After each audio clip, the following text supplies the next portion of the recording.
बहुत दिनों पहले की बात है। शांतिपुर में एक बहुत बड़ा जंगल था। उस जंगल में मीनी नाम का एक माँ बंदरिया अपने दो बच्चों के साथ रहा करती थी। बच्चों में से बड़े का नाम था मिंटू और छोटे का नाम था चिंटू। मीनी अपने बच्चों को बहुत प्यार करती थी और बड़े ही लाड़ प्यार से उनका पालन पोषण करती थी। वो उन्हें अच्छे अच्छे भोजन भी लाकर दिया करती थी। कुछ महीने पहले ही मिनी के पति की मौत हो गई। तब से वो अपने बच्चों को कभी भी पिता की कमी महसूस नहीं होने दी। देखो मेरे बच्चों, मैं तुम दोनों के लिए केले लाई हूँ। अरे वाह, मजा आ गया। मुझे केले चाहिए, मुझे केले चाहिए। नहीं नहीं, मुझे पहले दो माँ, मैं बड़ा हूँ, मैं पहले खाऊंगा। हाँ बाबा हाँ, सबको बराबर दूंगी।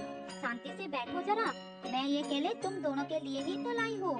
पहले तुम दोनों को खिलाऊंगी, उसके बाद जो बचेगा मैं खाऊंगी। मेरे प्यारे बच्चों, आओ मेरे पास आओ। फिर दोनों बच्चों खाना शुरू करते हैं। खाने के बाद मिंटू अपने माँ से कहता है, माँ, इतने मीठे केले तुम कहाँ से लेकर आती हो? मुझे भी तुम्हारे साथ ले चलो ना माँ, मैं भी मीठे केले लाऊंगा। मेरे प्यारे बच्चों, तुम लोग जब बड़े होकर पेड़ पर छलांग लगाने के काबिल हो जाओगे, तब मैं तुम दोनों को सारे ठिकाने दिखा दूंगी।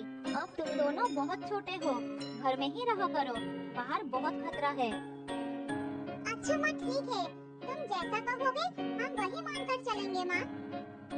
मैं तो बिल्कुल बाहर नहीं जाऊंगा माँ, बाहर बहुत खतरा है। तुम मुझे खाना लेकर दोगे और मैं बैठे बैठे खाऊंगा। लेकिन मेरे बच्चे, मैं तो हमेशा जीवित नहीं रहूंगी, मेरी भी तो उम्र हो रही है। बड़े होने के साथ साथ तुम दोनों को जंगल के सब कुछ सीख लेना होगा, नहीं तो मैं जब नहीं रहूंगी तब मुसीबत में पड़ जाओगे। नहीं माँ, तुम्हें कुछ नहीं होगा।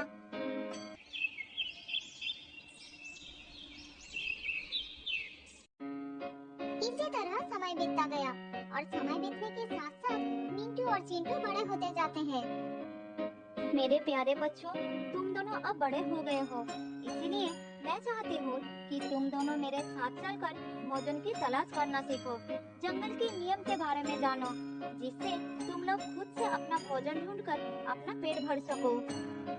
हाँ हाँ माँ, मैं तो कब से जाने के लिए तैयार हूँ। मुझे अभी ले चलो माँ, मैं इस घर के बाहर कभी नहीं गया हूँ। मुझे जंगल देखने का बहुत मन कर रहा है माँ। नहीं माँ, मैं नहीं जाऊँगा, मेरी तबीयत ठीक नहीं लग रही है, तुम दोनों जाओ। अच्छा अच्छा ठीक है, कोई बात नहीं, मैं तुम्हारे लिए भोजन लाऊंगी। फिर माँ बेटे भोजन लाने के लिए जंगल की तरफ चले जाते हैं और चिंटू घर में बैठकर आराम करने लगते हैं। इसी तरह कुछ और दिन बीत जाता है। चिंटू को इसी तरह बिना हाथ पैर चलाए भोजन मिलने लगा, जिससे वो और भी आलसी हो गया। बाद में जब उसकी माँ उसे जंगल में जाने के लिए कहती थी, तो वो कुछ न कुछ बहाना बना देता था। बेटा चिंटू, क्या आज तुम मेरे साथ चलोगे?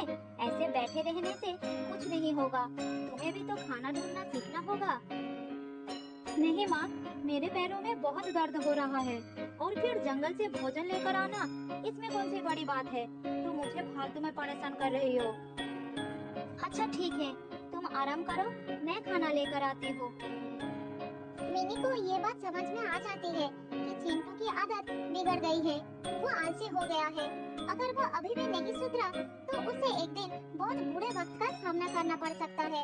इसी तरह मिनी उसके भविष्य को लेकर चिंतित हो जाती है, लेकिन चिंटू को लगता था कि उसकी माँ उसे अपने साथ ले जाकर बस परेशान करना चाहती है।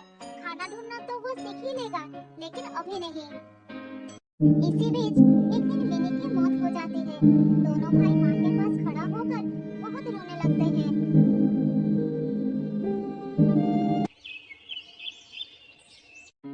अगले दिन मिंटू अपने भाई को कहता है, देखो भाई, अब हमारी माँ नहीं रही, अब हमें खुद से सारा काम करना पड़ेगा।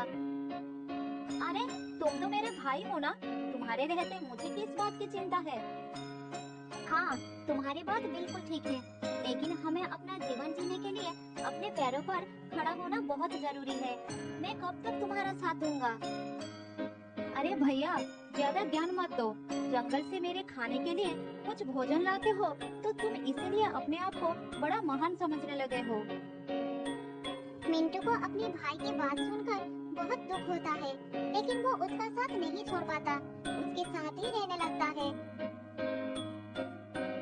इधर चिंटू अपने भाई के बातों को अनसुना कर उसी पर आश्रित होकर मजा करने लगता है।